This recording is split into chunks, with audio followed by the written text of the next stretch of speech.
আজ এই রাস্তাটা একটু বেশি চুপচাপ লাগছে। অন্য দিনটা কিন্তু এমনটা হয় না। হ্যাঁ, যেন একটু বেশি।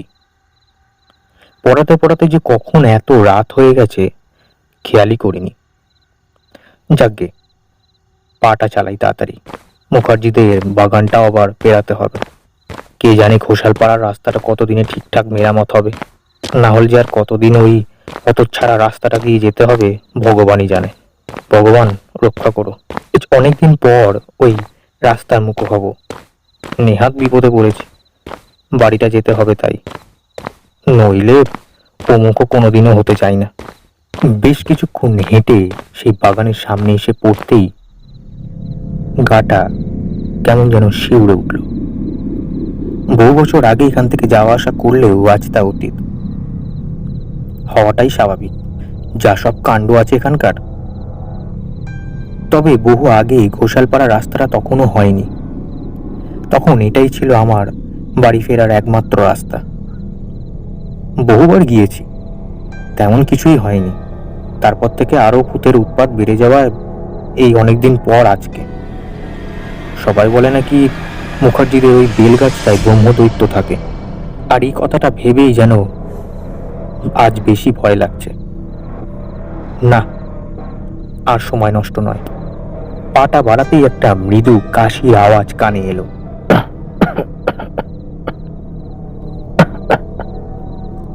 থমকে দাঁড়িয়ে পড়লাম।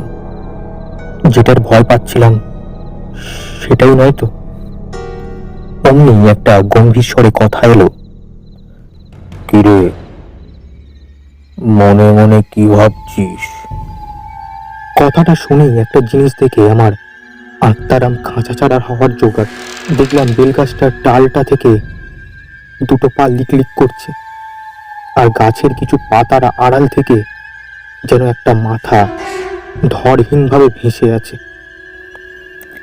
আমার ভয়ে একটা মুখ থেকে কথা বেরালো না। আবার হাওয়াতে যেন কথা ভেসে এলো। কিরে, চুপ করে বোবা নাকি? আমার মুখ থেকে যেন আপনা হতেই বেরিয়ে গেল, কে? উত্তর এলো, আগে ছিলাম মেঘনাদ মুখার্জি, কিন্তু এখন ব্রহ্মদত্ত মেঘনাদ মুখার্জি। ভয় ভয়ে বললাম, কিন্তু স্যার, আমি তো কিছু করিনি, আমাকে ছেড়ে দিন। উনি বললেন, দূর, আমি কি বলেছি তুই কিছু করেছিস? আমি বললাম, তাহলে? উনি বললেন, তোকে আমার একটু দরকার। আমি বললাম, আমাকে কি দরকার? আমি আর এই রাস্তা দিয়ে আসবো না, আমায় যেতে দিন প্লিজ। উনি বিরক্তির স্বরে বললেন, আরে দূর কুড়ুর বেটা, দরকার মানে সাহায্যের। এই মানুষগুলো হয়েছে যত জ্বালা, পুরো কথা শুনবেই না, আগেই পালাবে। আমি অবাক হয়ে বললাম, সাহায্য? কি সাহায্য? শেষমেশ আমাকেই পেলেন? উনি বললেন, হ্যাঁ, কারণ এতদিন যাকেই কিছু বলতে গিয়েছি সেই কথা না শোনার আগে পালিয়েছে। এই তোকেই দেখলাম যে ঘুরিয়ে প্রশ্ন করলো। আমি বললাম, কিন্তু সাহায্যটা? উনি বলল, আমাকে এখান থেকে একটু মুক্ত করে দে। আমি বললাম, কিন্তু আমি কেন? তোমার বাড়ির লোক মানে ছেলে মেয়ে সাধু শান্তি করেনি? উনি বললেন, থাকলে তবে তো করবে। আমি বললাম, মানে আপনার কোনো সন্তান নেই, না বিয়েই করেননি? উনি বললেন, যারা সম্পত্তির লোভে বাবাকে হত্যা করতে পারে তারা করবে বাবার সাধ্য শান্তি। এমন সন্তান থাকার থেকেও তাদের মেরে ফেলাও ভালো। আমি ভয়ে ভয়ে বললাম, তার মানে আপনি আমার সন্তানদের? বললেন, হ্যাঁ হ্যাঁ, শেষ করে ফেলেছি। ও আমার আগে আমার স্ত্রীটাকেও ছাড়েনি, মানসিক অত্যাচার করে একেবারে শেষ করে ফেলেছিল। এমন সন্তানদের বেঁচে থাকার কোনো অধিকার নেই। এখন এই ভার থেকে মুক্তি পেলে আমি বাঁচি।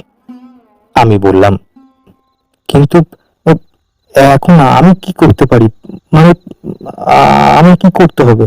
উনি বললেন, এই গাছটার তলায় একটা কলসি আছে, তাতে বেশ অনেক ভরি সোনা আছে। সেটাকে খালি মাটি করে বের করে নে। আমি আর পাহারা দিতে পারছি না। আর তুই বলছিলি না যে তুই কেন, আসলে তেমন কোনো কথা না। যেই আমাকে এখান থেকে মুক্তি দিত তাকেই আমি এটা দিতাম।